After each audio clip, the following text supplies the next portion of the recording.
The internet is buzzing with headlines claiming old technology is dead, finished, obsolete by 2026. Tech forums are filled with panic, people are second-guessing their expensive TV purchases, and the rumor mill is working overtime. But here's the truth that might surprise you. OLED isn't dying at all. What's actually happening is far more interesting and affects every single person planning to buy a TV in the next few years. The display industry is going through the biggest transformation in a decade, and most people have no idea what's coming. Before we dive into this fascinating shift, hit that subscribe button and drop a like if you want to stay ahead of the tech curve. And here's my question for you. Which TV are you using right now, and what problems are you facing with it? Drop your answer in the comments because your experience might surprise you by the end of this video. The real story behind the headlines, let's clear up the confusion right away. When you see headlines screaming about OLED's death, you're witnessing classic tech journalism clickbait mixed with genuine industry evolution. OLED technology is not disappearing in 2026. Instead, something far more complex is unfolding. The TV market is diversifying in ways we haven't seen since the transition from plasma to LCD over a decade ago. Think of it less like one technology dying and more like a restaurant adding exciting new menu items while keeping its signature dishes. OLED remains on the menu, but now it has serious competition that's making consumers rethink what they actually need from a television. The numbers tell a completely different story than the doom and gloom headlines. The global OLED market is projected to grow from roughly $42 billion in 2024 to nearly $119 billion by 2032. That's a growth rate of almost 14% per year. Does that sound like a dying technology to you? OLED TV shipments are expected to exceed 11 million units by 2026, representing an 80% year-over-year growth. These aren't the statistics of a technology on its deathbed. These are the numbers of a technology that's maturing and finding its place in a more competitive landscape. Understanding what made OLED special, to understand where we're headed, we need to appreciate what made OLED revolutionary in the first place. OLED stands for Organic Light Emitting Diode, and its superpower is beautifully simple. Unlike traditional LCD TVs that need a backlight shining through layers of filters and liquid crystals, each pixel in an OLED display produces its own light. When you want a pixel to show black, it simply turns off completely. This creates perfect blacks, infinite contrast ratios, and colors that pop with incredible accuracy. For anyone who's watched a movie on a quality OLED in a dark room, you know the experience is almost magical. The way it handles dark scenes, the depth it brings to shadows, the way bright objects seem to float against pure black backgrounds. This is why OLED became the gold standard for home theater enthusiasts and anyone serious about picture quality. But OLED's strengths also revealed its limitations as the market evolved. OLED panels typically peak at around 800 to 1000 nits of brightness in typical viewing scenarios. That's plenty bright for a dark or dimly lit room, but put that same TV in a bright living room with sunlight streaming through the windows, and suddenly the picture looks washed out. Your eyes have to work harder to see details. Meanwhile, modern LCD-based TVs with mini-LED backlighting can blast past 2000 nits, with some models claiming peaks up to 10,000 nits in specific testing scenarios. There's also the elephant in the room that old manufacturers have worked hard to minimize: burn-in. While modern OLEDs have largely solved this issue for normal viewing habits, the concern persists in people's minds, especially for those who watch lots of news channels with static logos or play video games with persistent interface elements. The mini-LED revolution? This brings us to the technology that's really shaking things up: mini-LED. Imagine taking the backlight behind a traditional LCD TV, and instead of using a few dozen LED zones, you use thousands or even tens of thousands of tiny LEDs. This is mini-LED in a nutshell. Each of these tiny lights can dim or brighten independently, giving you much better control over which parts of the screen are lit up. The result is deeper blacks than traditional LCDs, though still not quite as perfect as OLED, combined with brightness levels that OLED simply cannot match. Companies like TCL, Hisense, Sony, and Samsung have gone all in on this technology. The real game changer with mini LED is cost and size. Manufacturing large old panels is expensive and technically challenging. As you go bigger, the costs increase dramatically and the manufacturing complexity skyrockets. But mini LED builds on existing LCD production lines that have been refined over decades. These factories can pump out massive 80-inch, 85-inch, even 100-inch displays at prices that would be impossible with OLED. We're now seeing 65-inch and 70-inch mini LED TVs selling for around $1,000 during sales. That's entering impulse buy territory for many households, and it's putting serious pressure on OLED's market position. For the average consumer who watches TV in a bright living room, who wants the biggest screen their wall can handle, and who doesn't want to worry about burn-in, mini LED makes perfect sense. The picture quality is excellent, even if it doesn't quite have that old magic in dark scenes. The brightness makes HDR content really pop, especially in bright rooms where old struggles. And the prices keep dropping as production scales up. This is why some analysts have drawn comparisons to what happened with plasma TVs. Plasma had superior picture quality in many ways, but LCD won through lower costs, higher brightness, and better suitability for bright rooms. History might not repeat, but it often rhymes. The premium frontier, micro-LED, while mini LED battles for the mainstream market, and even more advanced technology is emerging at the premium end, micro-LED. This is where things get really interesting.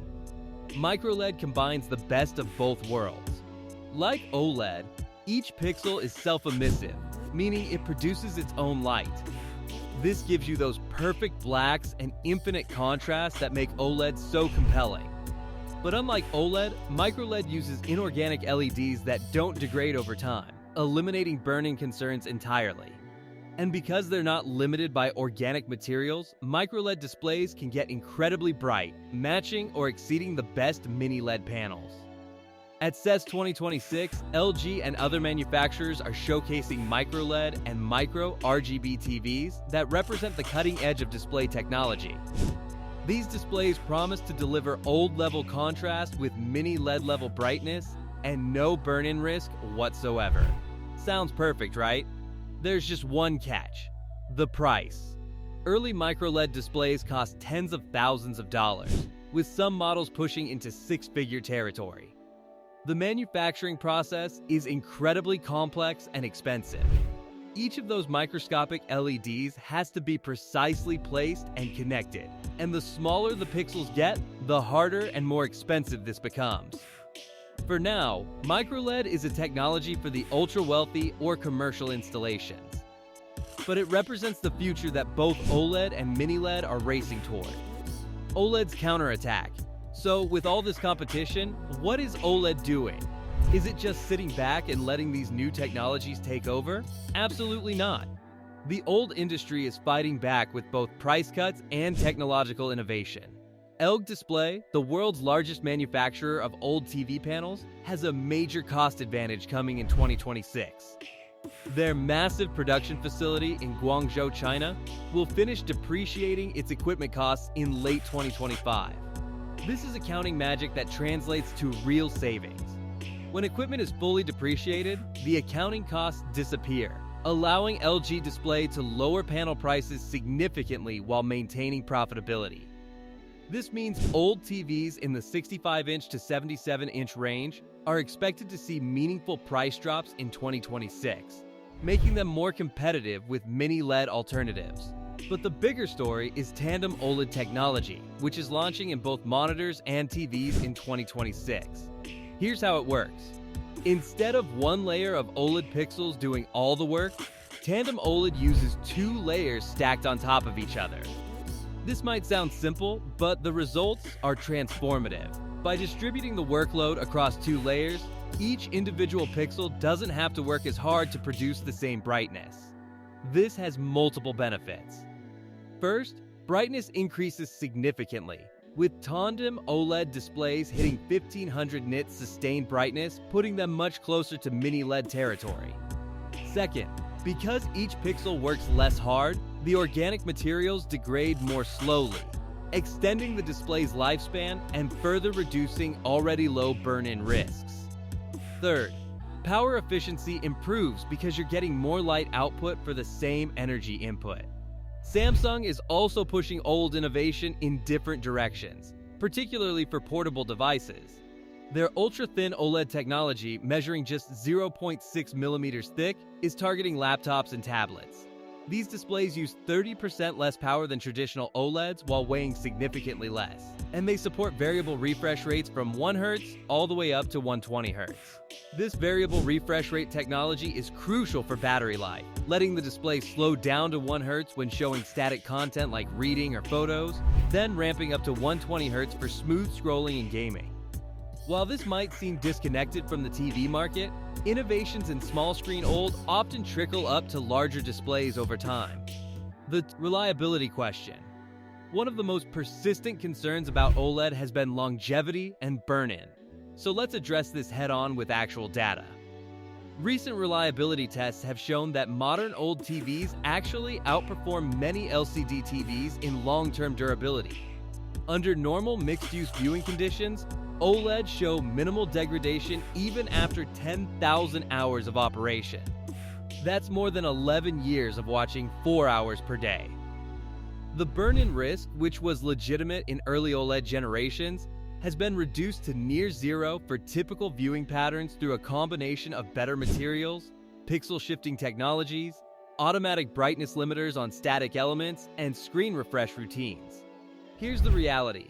If you watch a variety of content, change channels regularly, watch movies and shows rather than leaving static news channels on for hours, and use the TV normally rather than as a 24/7 display, burn-in is extremely unlikely. The people experiencing burn-in issues are typically using their OLEDs in ways they were never designed for, like as store displays, computer monitors with static taskbars, or having news channels with persistent logos on for 8 hours a day. For a normal household TV, modern OLED reliability is excellent. What this means for consumers? So we've established that OLED isn't dying, mini LED is surging, micro LED is emerging, and OLED is fighting back with innovation and price cuts. What does all this mean for you as a consumer? The answer is actually great news. You have more choices than ever, and those choices are getting better and cheaper. The key is understanding what you actually need rather than just chasing specifications or brand names. Think about your viewing environment. Do you watch TV primarily in the evening with controlled lighting? Or is your TV in a bright room with lots of windows? Do you prioritize the deepest blacks and most accurate colors for movie watching? Or do you want a display that stays visible and punchy even in bright conditions? OLED still reigns supreme for darkroom viewing and perfect picture quality. If you're a movie enthusiast who can control the lighting in your viewing space, OLED delivers an experience that's hard to beat. The way it handles dark scenes, the perfect blacks, the instantaneous response time for fast motion, these advantages remain real. But if your TV lives in a bright family room, if you primarily watch during the day, or if you want the absolute largest screen possible, Mini LED makes more sense. You'll get a brighter picture that fights glare better, you can get larger sizes for less money, and you never have to think about burn-in even if you do leave cable news on all afternoon. The picture quality gap between premium Mini LED and OLED is narrowing, especially in bright conditions where Mini LED actually has advantages. And here's the crucial point. We're not in a winner-take-all situation. The market is big enough for multiple technologies to coexist, each serving different needs and price points. OLED is settling into the mid to premium range, targeting viewers who prioritize picture quality and controlled viewing environments. Mini LED is dominating the large size and bright room segments, offering excellent performance at increasingly affordable prices. Micro LED represents the ultra-premium future, combining the best of both, but at prices that will take years to become accessible. The 2026 landscape. As we look at 2026 specifically, several trends are converging. OLED prices are dropping due to production cost improvements, making them more accessible to mainstream buyers. Tandem OLED is launching with significantly improved brightness and efficiency. Mini LED is continuing its march down the price curve while improving dimming zone counts and performance. Micro LED is making its first serious appearance in consumer products, though still at premium prices. QD-OLED, Samsung's Quantum Dot-OLED hybrid, is being de-emphasized as Samsung shifts focus to Rugby LED and Micro LED for larger screens, though it continues in niche applications. This creates a fascinating multi-layered market structure. Budget buyers can get excellent mini LED TVs in large sizes for reasonable prices. Mid-range buyers can choose between mini LED for brightness and size, or OLED for better contrast and darkroom performance at similar prices. Premium buyers can opt for top-tier OLED or mini LED models with all the bells and whistles. And ultra-premium buyers have micro LED as an aspirational option.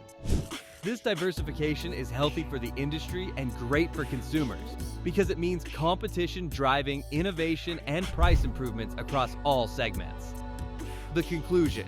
So when you see headlines asking if OLED is dying in 2026, you now know the real answer. OLED isn't dying, it's evolving and finding its optimal place in a more diverse display ecosystem. The technology continues to improve with innovations like Tandem, OLED bringing better brightness and efficiency. Manufacturing costs are dropping, making it more accessible. And the fundamentals that made OLED special, those perfect blacks and accurate colors, remain unmatched in their price range. Meanwhile, mini LED and the emerging micro LED technology are expanding the market by serving needs that OLED doesn't address as well, particularly brightness and large screen sizes. The real story of 2026 isn't about OLED dying, it's about consumers winning. You have more choices than ever across different price points and use cases. Whether you prioritize the deepest blacks for your dedicated home theater, the brightest picture for your sun-drenched family room, or the biggest screen your wall can handle, there's a technology optimized for your needs. The competition between these technologies is driving rapid innovation and price improvements across the board. 5 years from now, we'll look back at 2026 as the year the display market truly matured into a diverse ecosystem rather than a single technology-dominated landscape. If you found this deep dive valuable and want to stay informed about where display technology is really headed instead of just chasing headlines, smash that subscribe button. Hit the like button if this cleared up the confusion around OLED's future. And most importantly, jump into the comments and let me know which display technology you're most excited about for your next TV purchase. Are you Team OLED for those perfect blacks? Team Mini LED for brightness and size? Or are you holding out for micro LED prices to drop? Your perspective matters, so share it below. Thanks for watching, and I'll see you in the next video where we'll break down another tech topic that deserves a closer look.